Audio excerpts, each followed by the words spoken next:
이어서 해피스님의 설법 읽겠습니다. 네, 안녕하세요. 반갑습니다.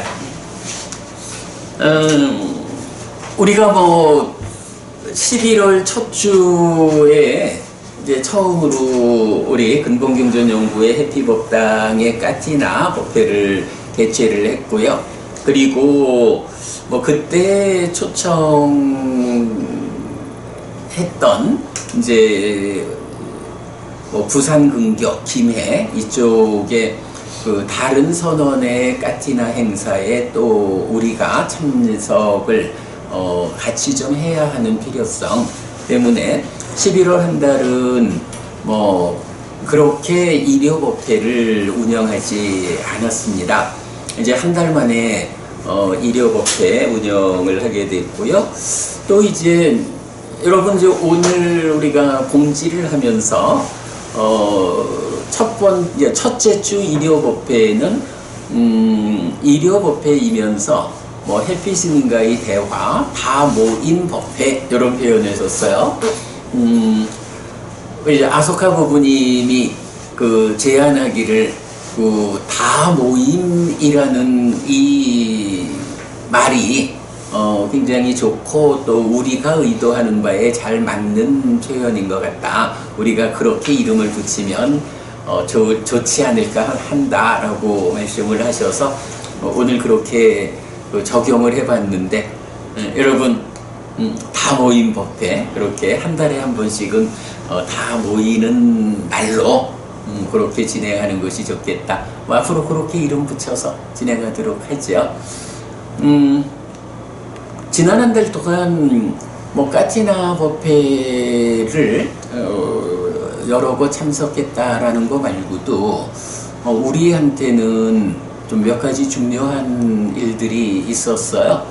그 중에 이제 우선 좀 말씀드릴 거는 제가 서울에 밝은 사람들 학술 연찬회에 가서 거기서는 금년 주제는 언어라는 것이 그러니까 진리를 전달하는 것이냐, 진리를 왜곡하는 것이냐 라는 주제를 가지고 초기 불교, 대승불교, 선불교, 또 서양 철학, 심리학 5개 분야에서 권위 있는 분들이 논문을 쓰고 또 발표를 하고 토론을 하고 하는 자리에 참석을 했죠. 그리고는 이제 다녀와서 제가 그 다음 주 수요일 법회에서 후기로 사실 이제 우리가 크게 보면 초기 불교에 속한다라고 하겠지만 또 한면으로 보면 초기 불교도 범주가 넓고 그러다 보니까 어떤 주제에 대해서 발표를 할 때 초기 불교의 범주에서 이 소부니까야라든가 아비담마, 총정도론, 또 주석서 이런 관점에서 초기 불교의 입장을 발표하는 경우가 종종 있죠. 그래서 이제 우리는 기본적으로 니까야의 관점은 어떠한가? 니까야의 관점은 언어라고 하는 것이 진리를 전달하는 것이냐 아니면 진리를 왜곡하는 것이냐 이제 이런 주제에 대해서 이제 우리가 한번 정리해서 수업을 했지요. 사실은 굉장히 의미 있는 수업이다. 그리고 보편적으로 초기 불교라고 알려져 있는 이 범주가 니까야라고 하는 부처님 살아서 직접 설한 가르침이 가지는 관점하고 얼마나 일치되고 어떤 차이를 보이느냐 이런 부분은 한번 그렇게 비교적으로 수업을 해보면 초기 불교라는 이 범주 안에서도 이런 차이가 있구나. 정말 그 니까야에서 설명되는 부처님 살아서 직접설한 가르침이 전달하려는 의도하고 초기 불교 안에서도 후대의 교재들이 전달하는 그 의미의 차이가 이렇게 크구나 하는 거 우리가 확인할 수 있죠. 그래서 지지난주가 되죠. 어느새 그 수요일 법회에서 우리가 마침하니까야 관통법회를 한 주 미루고 그 공부를 한 것은 또 상당히 중요한 의미를 갖는다라고 하겠고요. 그 다음에 이제 또 하나가 지난번부터 제가 그 이야기를 하고 있어요. 그 미국에서 인공지능을 연구하는 이제 과학자가 계시죠. 자세히 소개할 일은 아닌 것 같은데, 그냥 대략적으로 말하면, 이건 미 정부가 관할하는 그 정부 조직상의 어떤 곳에서 운영하는 연구소에서 인공지능과 관련한 연구를 이제 진행하는 분이죠. 근데 이제 벌써 한 2년 가까운 시간을 이제 저한테 그분 말씀은 그래요. 인공지능이라는 것은 기본적으로 인공지능이 사람이 될 수는 없잖아요. 인공지능의 어떤 그 사고라는 것이 인간의 사고가 될 수는 없거든요. 그렇지만 얼마나 인간을 닮아가느냐, 얼마나 인간의 마음을 닮아가느냐에 따라서 이 인공지능의 그 발전이, 인공지능이 얼마나 잘 그 발전된 성과를 내느냐 하는 거는 결국 인간의 삶, 인간의 마음을 닮아가는 거라고요. 이제 그러다 보니까 인공지능이 기계적으로 발전해야 하는 측면도 있지만 또 하나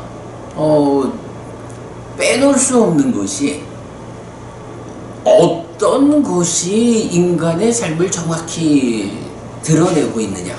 만약에 인간의 삶을 어긋나게 드러내는 쪽을 기준으로 잡고 거기를 향해서 인공지능을 발전시키자 라고 하면 아무리 발전해봐야 틀린 데로 가는 거예요. 그리고 문제는 결국 인공지능을 통해서 인류의 삶에 기여를 하자 라고 하는 측면에서는 정확성, 사실 그대로를 두고 거기로 닮아가는 기계가 인간의 삶의 유용성을 갖는데, 이 기본 자체가 인간의 삶과는 전혀 엉뚱한 데다 놓고 가가지고는 그야말로 시간 낭비만 할 수가 있죠. 그러니까 이제 이런 연구를 하는 분들 입장에서는 인간의 삶은 무엇인가, 인간의 마음은 무엇인가 라는 것을 정확한 답을 찾는 게 자기들 연구의 지향점을 결정하는 중요한 거지요. 한 2년 가까운 시간 전에 저한테로 처음 이제 연락을 그분이 하셨어요. 나름대로 서양 철학이라든가 또 불교, 불교가 또 마음에 대한 이야기를 깊이 하잖아요. 그러니까 서양 철학들, 심리학, 또 불교 이래가지고 다양한 방법으로 인간의 삶을 설명하고 마음을 설명하는 쪽으로 접근을 해보는 거예요. 그래서 이제 많이 이제 공부를 하는데, 그러다가 이제 어쩌다가 근본경전연구회가 강의하는 삶의 메커니즘이라든가 심의식의 차별성이라든가 이런 니카야의 관점에서 사람의 삶, 마음을 해석하는 동영상을 보고는 그동안 서양 철학이나 또 불교 이러면 유식 이렇게 돼 있죠. 그것이 기준점이 되는가 보다 라고 해서 그 방향으로 인공지능의 지향점을 삼는 연구에서 아니다. 근본경전연구회가 강의하는 내용을 볼 때는 아마도 부처님께서 설명하는 삶에 대한 이야기, 인간의 마음에 대해서 가장 정확한 답을 주는 쪽은 현재로서는 말하자면 지구상에 인간들의 세상에서 가장 인간의 마음에, 삶에 정확하게 접근되어 있는 공부가 근본경전연구회의 공부다 라고 이제 이분은 판단을 하시는 거죠. 그래서 이제 그때부터 저한테 이제 틈틈이 카톡으로 당신의 의견을 제시하면서 저의 좀 조언을 요청하고, 그래서 이제 그렇게 쭉 좀 해왔는데, 뭐 그러다 보니까 시간이 가도 별로 발전이 잘 없는 거예요.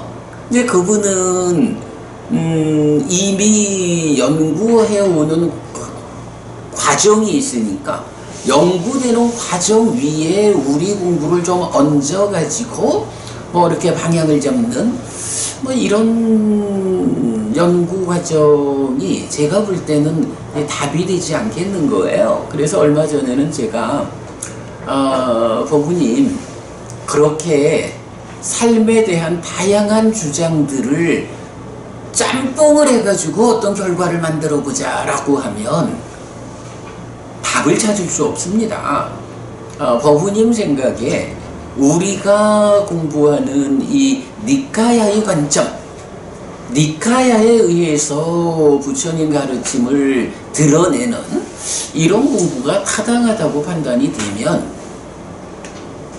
일단은 이 공부에 대해서 명확함을 가지십시오. 그리고 또 뭐 어떤 연구의 목적에서 다른 관점들과 비교하고 뭐 이런 것은 하더라도 이것을 구분 없이 짬뽕을 시켜 놓아 가지고는 답을 찾기 어려우니 뭐 우리가 이렇게 카톡으로 그냥 단편적인 문답을 해 가지고는 뭐 제 생각에는 별 도움되지 않을 것 같습니다. 차라리 뭐 법우님께서 괜찮다 하면, 좋다 하면 내가 한 달 정도 시간을 잡아서 특강을, 그러니까 당신이 필요로 하는 이 마음 이야기, 삶의 이야기, 우리는 이제 이런 삶의 메커니즘이라고 하는 이제 나름의 성과물을 내놓고 있으니까 이 부분을 특강을 좀 하겠다, 뭐 괜찮다면 그렇게 좀 시간을 내서 공부를 하겠다 하면 우리가 줌을 통해 가지고 같이 공부를 좀 해보도록 하자 라고 해서 지난주 지지난주 두 번을 그러니까 유튜브 방송하면서 줌을 연결해 가지고 그 미국에 계신 분하고 이제 같이 이 토론을 해가면서 좀 진행하고 있는데 일단은 굉장히 좀 그러니까 만족해 하시는 것 같아요. 두 번째 마치고 나서도 또 카톡으로 답을 보내기를 뭐라 했더라? 스님 그 자비로운 마음에 감사드립니다. 쓰셨던데 어쨌든 뭐 그래도 그렇게 뭐 90분, 요번 같은 경우는 100분이 넘었죠? 100분이 넘게 그 조금 초과해서 토론을 하면서 강의를 하고 있는데 단편적으로 문답하는 거에 비해서는 뭐 굉장히 좋은 거죠. 그래서 상당 부분 좀 접근이 되는 것 같아요.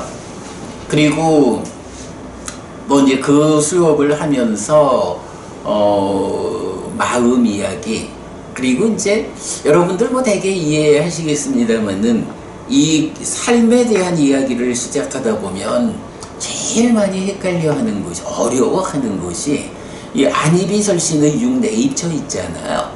요 육내입처에 대한 해석을 못하는 거예요. 그러다 보니까 이 안이비설신의 육내입처가 뭐 인도에서 어땠는데 뭐 어떻고 하면서 경의 관점으로 접근하지 못하고 인도적으로 접근한다거나, 아니면 그 부분이 특히 뭐 대표적인 개념이죠. 처라고 하는 것이 식과 근이 함께한, 식 더하기 근이 처다 라는 이런 관점에 대해서는 사실은 이거는 부처님 이래로 참 2000년 넘는 세월 동안에 니까야로 직접 접근하는 우리가 정말 2000년 넘는 세월 만에 답을 찾아냈다. 우리가 비로소 부처님의 그 깨달음에 의한 가르침, 깨달음의 눈으로 설명하는 사는 이야기의 답을 우리가 찾아냈다 라고 말해도 뭐 이건 타당한 말이 될 건데, 그런 식과 근이 함께한, 즉 마음이 몸과 함께 인식 주관이 되는 요런 부분을 대부분 사람들이 이해를 못하지요. 그 이유가 이제 우리가 마음 이러면 심이라고도 의라고도 식이라고도 하는 이 마음에서 그 의라고 하는 것이 인식하는 마음인 식도 몸과 함께 작용할 때는 의라고 부르고, 행위하는 마음인 심도 몸과 함께 작용할 때는 의라고 하는 요 의라는 개념을 못 보는 거예요. 그러니까 의라고 하면 그냥 안이비설신의 요 의로만 보고 해석을 하다 보니까 이제 거기에서 그렇다면 무언가 대표적인 개념이 안과 색을 연하여 안식이 있다. 뭐 이렇게 여섯 가지의 인식이 진행되면 누군가 그것을 통합해줘야 하지 않느냐. 통합자라는 개념으로 접근을 할 때 거기에서 이제 그러니까 누군가 인식하는 자의 뒤에서 그걸 통합해줘야 하는 역할이 필요하다. 요렇게 접근을 하면 유식이 말하는 제칠말라식 이런 식으로 진행이 되잖아요. 그런데 이제 우리가 심이라고도 의라고도 식이라고도 하는 이 동질성 위에서 차별성을 해석해내니까 아닙니다. 의라고 하는 이거, 의라고 하는 게 뭡니까? 바로 안식, 이식, 비식, 솔식, 신식, 의식, 이 여섯 가지 식이 몸과 함께한다. 안근 내지 신근, 몸과 함께하는 이 작용 상태를 의라고 합니다. 그러면 안식이 안근과 함께 색을 인식하는 것도 의의 일부가 하는 거고. 그래서 제가 이번 수업에는 막 제스처를 썼죠. 하나의 몸에서 오른발도 일을 하고 왼발도 일을 하고 뭐 이러면서, 아니 오른팔이 어떤 일을 하고 왼팔이 어떤 일을 하고 오른발 왼발 뭐 각각이 어떤 일을 하면서 우리가 만나지는 곳을 꼭 내 뒤에 누군가 서가지고 해피 스님이 오른팔로 뭘 하고 왼팔로 뭘 하고 이렇게 봐주는 거 필요 없잖아. 내 자신이 내 오른팔 내 왼팔 뭐 이러면서 뭘 하나 붙잡으면 양손으로 붙잡아 보니까 이게 뭐네? 라고 내 자신이 알지 내 뒤에 누군가가 봐줘야 하는 거 아니죠. 바로 그런 통합된 역할을 하는 게 식이 몸과 함께한 작용 상태를 말하는 의다. 이렇게 되는 거지. 이게 인식하는 자 뒤에 누군가 통합하는 자가 필요해? 이런 관점으로 접근을 하지 않아야 되는 거죠. 그런데 이제 정말로 오랜 세월을 이런 심의식의 차별성을 보완하지 못하다 보니까 인식하는 자 뒤에서 통합하는 자 뭐 이러면서 유식이라고 하는 삶에 대한 해석이 생겨나는데 문제는 부처님과 다르다. 이제 이런 부분, 이제 이런 부분들을 그래서 이제 이건 지난주 수업에서 이제 이런 통합에 대한 문제까지도 이제 설명을 하고 이랬는데 좀 잘 이해가 되는 것 같아요. 그래서 이런 부분 정말로 이렇게 보면 인공지능이 어디로 발달해 가야 합니까? 라고 할 때 니까야가 설명하는 이런 삶으로 발전해 가야 합니다. 라고. 그래서 이제 우리가 그러는 거지. 일단 부처님이 설명하는 사는 이야기는 우리가 니까야의 공부에 의해서 제시합니다. 당신이 배워서 아십시오. 그리고 인공지능이 어떤 기술로 어떻게 발전해 가야 하느냐 하는 거는 나는 몰라요. 그건 당신의 일입니다.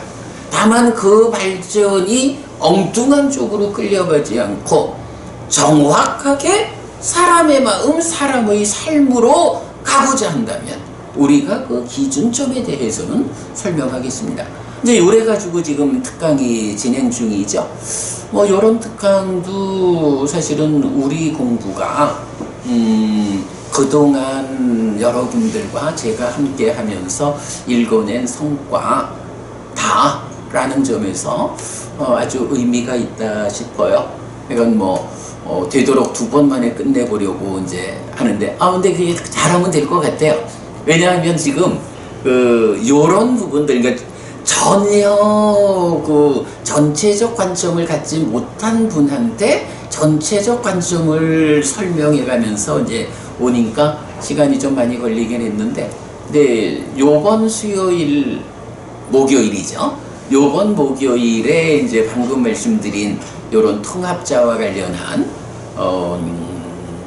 1차 인식 과정을 이제 중점적으로 설명을 하게 될 건데, 이제 뭐 그거까지 하고 나면 뭐 그 다음에는 좀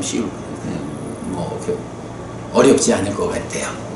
그래서 아무튼 요번에 우리가 이런 마음 특강 삶의 메커니즘, 인공지능의 지향점이란 이름으로 특강을 진행하고 있는데 중요한 의미가 있는 특강이다 라고 생각이 되고요. 여러분들도 뭐 직접 참석을 못하시면 나중에 동영상으로라도 꼭 좀 확인하시면 좋겠고요. 제가 어저께 오랜만에 산을 좀 다녀왔어요. 그러니까 오랜만에 산은 뭐 자주 다녀요. 요새 우리 뒤에 있는 황령산을 일주일에 뭐 한 2번씩은 제가 그래도 어쨌든 몸을 잘 유지해야 여러분들과 함께 우리가 공부를 오래 하지 싶어서 열심히 산을 다니는데, 어제는 오랜만에 앞쪽으로 가서 금정산을 이렇게 좀 갔다 왔어요. 근데 가다가 산에서 어떤 이제 여자분을 만났어요. 저한테 버스를 타려면 어떻게 타야 합니까? 라고 물어봐서 이제 뭐 얘기를 좀 하다가 내가 지금 가는 길이 내가 가는 길에서 이렇게 안내를 해줄 수 있다. 뭐 나를 따라서 가도 됩니다. 이랬다가 이제 결국은 동문까지 가가지고 동문에서 부산대학교 전철역까지, 그러니까 부산대학교 정문 앞에 와서 이제 그분은 이제 가시고, 그러니까 작지 않은 시간을 같이 걸은 거예요. 그래서 이제 뭐 간단히 인사했는데, 뭐 보통 말하는 이제 저도 불교 신자이긴 한데요, 뭐 아는 게 없어서요, 뭐 이렇게 말하는, 그래서 초파일불자입니까? 이제 이러면서 이제 얘기를 좀 했는데, 그분하고 몇 가지 이야기를 했어요. 근데 처음에 한 이야기는 우리 대군 사람의 행위경에서 세상에서 원하지만 얻기 어려운 건 4가지가 있습니다. 그것을 어떻게 얻을 수 있는지라고 부처님은 방법을 가르쳐 줍니다. 그러면 원하지만 얻기 어려운 것이 무엇입니까? 첫째, 법다운, 즉 정당한 방법에 최선의 노력을 얹어서 부자 되는 겁니다. 이 부분에 대해서 좀 다른 시각을 가지는 분들, 또 정말 이 한국 산업이 급팽창하던 시절에 참 무소유라는 이데올로기를 제시한 이제 그런 과정 때문에 한국 불교, 특히 제가 신자들이 정당한 방법에 최선의 노력을 얹어서 부자 되어야 한다라는 것보다는 무소유의 삶을 실천해야 하는 뭐 이런 쪽으로 눈을 갖게 된 것은 뭐 한국 불교 입장에서는 좀 아쉬운 점이다. 언제 이런 이야기도 좀 같이 했죠. 그러나 어쨌든 이렇게 정당한 방법에 최선의 노력을 얹어서 부자 되자. 그리고 가족과 스승과 더불어서 명성을 얻자. 그런 얘기죠. 아, 우리 참 수자또 부부님 참 좋은 사람이야. 요렇게 사람들이 말하면 그게 명성이잖아. 근데 그 명성이 단지 그 정도로 끝나지 않는다는 거죠. 아이고, 보니까 그 옆에 그 저 수자따 부부님 좀 봐봐. 그러니 그 사람이 그렇게 훌륭하지. 라고 그 가족, 친지 뭐 이래서 그 주변을 구성하는 이 함께 하는 사람들, 그리고 아이고 그 사람이 누구냐고, 부처님 제자잖아 라고 해서 스승과 더불어, 이런 가족과 스승과 더불어서 명성을 얻는 일, 이게 진짜 명성이고 그게 누구나 원하지만 얻기 어렵다, 이렇게 말하는 거죠. 그리고 세 번째가 건강하게 오래 사는 거. 네 번째는 그렇게 살고도 죽어서는 하늘에 태어나는 거. 이런 네 가지를 얻는다라고 하는 것은 뭐 세상에 누구나 바라는 일이지만 참 얻기 어려운 일입니다. 그러면 그럴 때 부처님이 뭐 그렇게 얻기 어려운 것을 얻으려고 바둥바둥 대나? 그저 무상하다 생각하고 편히 살아. 부처님 이렇게 가르치지 않잖아요. 어떻게 그런 원하지만 얻기 어려운 네 가지를 얻을 수 있느냐? 라고 방법을 가르쳐주는 분이 부처님이다. 이 불교 신자들이 정말 눈을 바로 떠야 된다. 어찌 뭐 이런 것들 안 하면 되는 거로, 안 가지면 되는 거로. 부처님은 그러지 않다. 부처님 제자라면, 더구나 제가 신자라면 당연히 부처님 가르침을 배워 알고 실천하는 일을 통해서 그러한 것들을 다, 뭐 법다운 재물, 이게 뭡니까? 돈 많이 벌었지만 그 돈 때문에 부작용이 생기지 않는 거잖아. 돈 때문에 따르는 위험이 없는 이런 돈 많이 벌어야. 그래, 그러고 보니 수자또 부부님, 스님 절을 지어드려야 되는데 돈이 없다고 말씀하시는데 돈 많이 벌읍시다. 그렇다고 또 뭐 이제 나이 들어가면서 또 너무 무리하지는 마시고요. 법부님 혼자 힘으로 안 되면 열심히 배워 알고 실천하는 삶을 살다 보면 또 함께하는 사람들 간에 그리 될 수도 있지 뭐. 그게 또 잘 안 되면 또 어때? 우리가 그래도 이렇게 법회할 수 있는 공간이 있고 그렇지만 일단은 법부님이 그런 마음, 진짜 좀 훌륭한 절을 하나 이렇게 만들어서 우리 공부터로 또 해피스님도 상주하실 수 있도록 일해하고 싶은 마음, 이런 부분도 가능해지려면 세상에서는 돈이 필요해요. 근데 절을 짓자라고 해서 부정적인 방법으로 돈을 번다 하면 이건 또 말이 안 되는 거잖아. 그러니까 당연히 정당한 방법에 최선의 노력을 얹어서 부자 돼야 하는 분은 부처님 제자에게는 당연한 일이라고. 이런 부분에 대해서 왜 그런 걸 가르칩니까? 라고 문제제기가 되면 시각을 좀 바꿔야 하는 이런 부분이죠. 그래서 이제 어쨌든 이제 그분한테 아무튼 그렇습니다. 부처님은 이렇게 원하지만 얻기 어려운 거 포기하는 삶을 이끌지 않고 어떤 방법으로 그것을 성취할 수 있느냐라는 방법을 가르칩니다. 그 방법은 다 아시죠? 믿음과 계와 보시와 지혜라는 거. 그 부분도 이제 간략히, 특히 계라고 하면 질서로운 삶이 필요하다. 삶이 질서로워야 하는 필요성, 이런 부분 이제 좀 더 설명을 하면서, 그러니까 제법 긴 시간을 내려왔으니까 이제 좀 설명을 했고, 그 다음에 이제 한마디를 더 했죠. 우리 동등한 삼경인가요? 저 부부 관계. 그래서 부부가 서로 간에 이렇게 사랑하면서 살다가 다음 생에도 또 부부로 만날 수 있는 이런 방법도 부처님이 알려줍니다 하면서 제가 또 한마디 했지. 이런 이야기를 하면 보통 사람들이 살아봐요 그런 말 나오나? 라고 말을 합디다마는 그게 나도 살아봤어 라고 말을 합니다.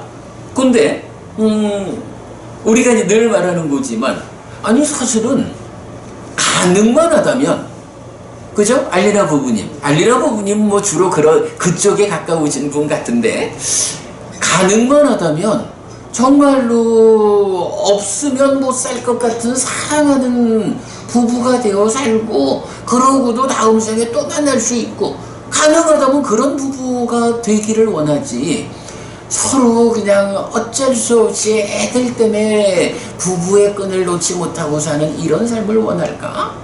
그게 안 되니까 살아보세요 이런 말을 하지 될 수만 있다면 가능만 하다면 당신한테 둘 중에 어떤 부부로 살겠어? 선택하시오! 라고 말한다면 당연히 그런 부부로 살고 싶죠. 얼마나 행복해.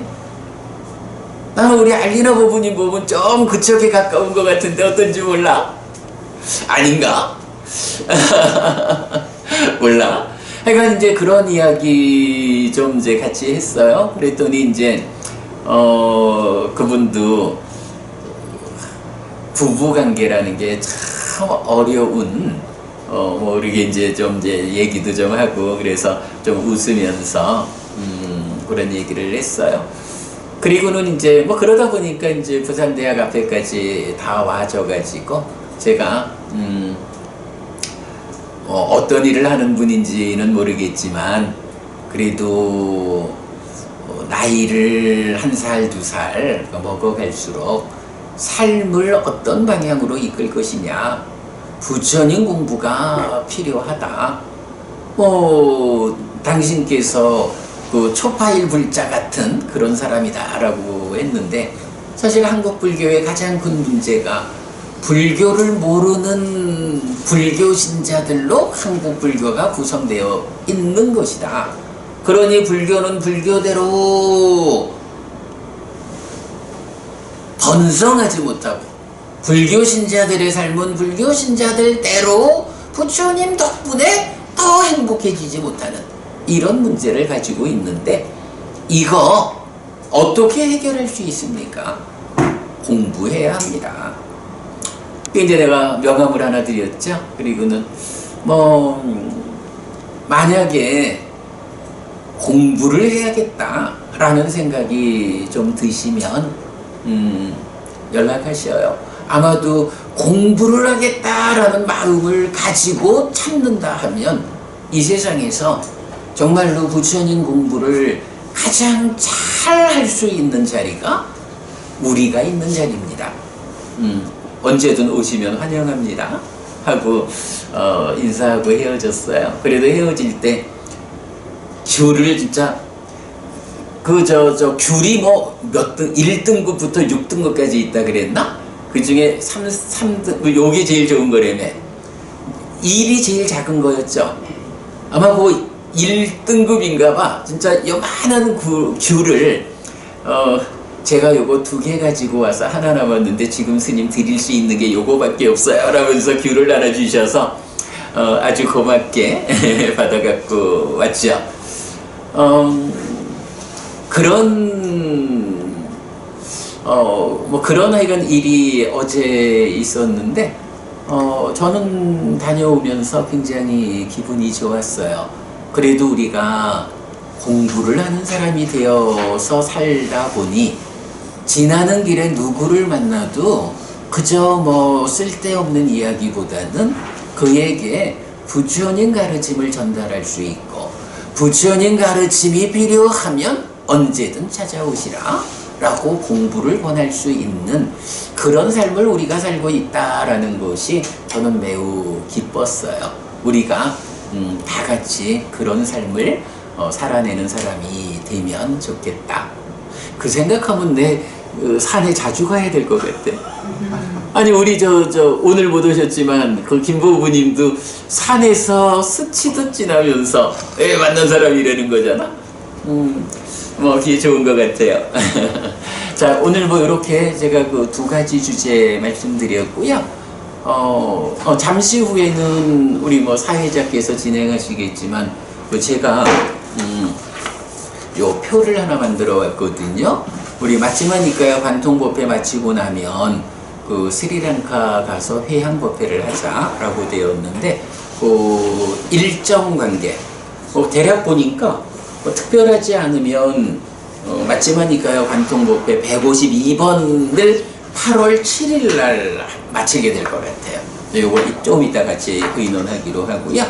자, 그러면 오늘 제가 이제 몇 가지 말씀드렸는데 요 이야기를 통합해 가지고 엊그저께 아침 독송했습니다마는 사랑하는 자경, 네, 몸과 말과 마음으로 나쁜 행위를 하는 사람과 좋은 행위를 하는 사람, 나를 사랑하는 사람이냐 사랑하지 않는 사람이냐, 나를 보호하는 사람이냐 보호하지 않는 사람이냐, 이렇게 사랑하는 자경과 자기보호경이 연이어 말하는데 오늘 우리 사랑하는 자경 380쪽입니다. 독송하고 설법 마치도록 하겠습니다.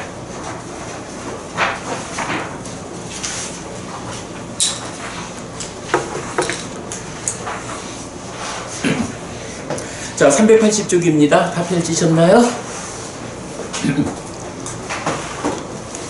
3번 상류자 4번 사랑하는 자경. 사와티에서 설해짐. 한 곁에 앉은 파세나디 코살라 왕이 세존에게 이렇게 말했다. 대덕이시여, 여기 외딴 곳에서 홀로 머무는 저에게 이런 심의 온전한 생각이 일어났습니다.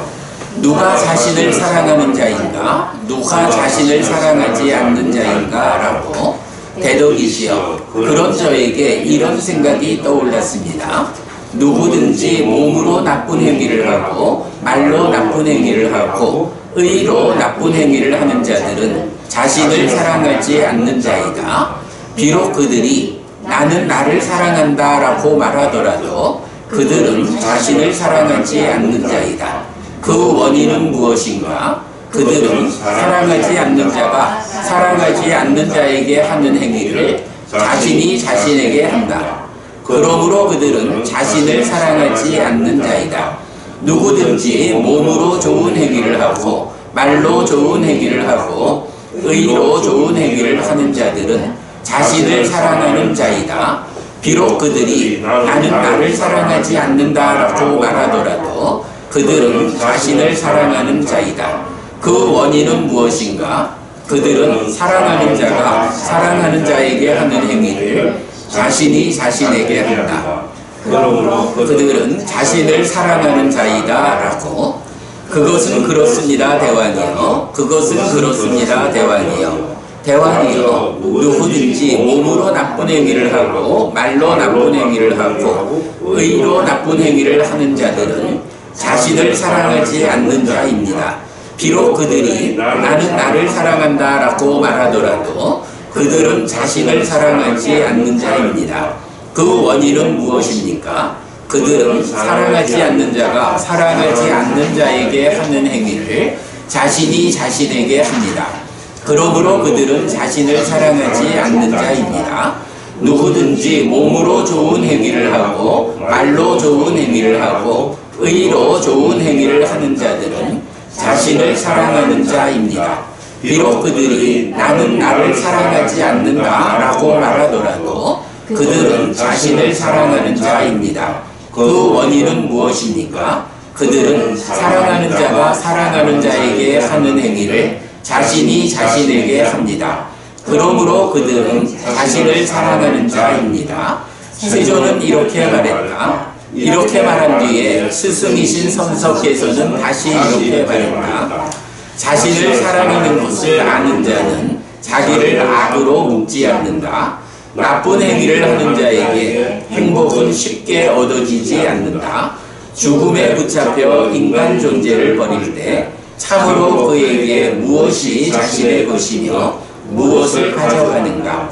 마치 떠나지 않는 그림자처럼 무엇이 따르는 것인가? 이 세상에서 인간은 공덕과 죄악의 두 가지를 행하니 참으로 그것이 그에게 자신의 것이고 그것을 가지고 간다. 마치 떠나지 않는 그림자처럼 그것이 따른다. 그러므로 유익을 행해야 하나니 누적되어 미래의 삶을 만든다. 공덕은 저 세상에서 존재들을 위한 버팀목이 된다.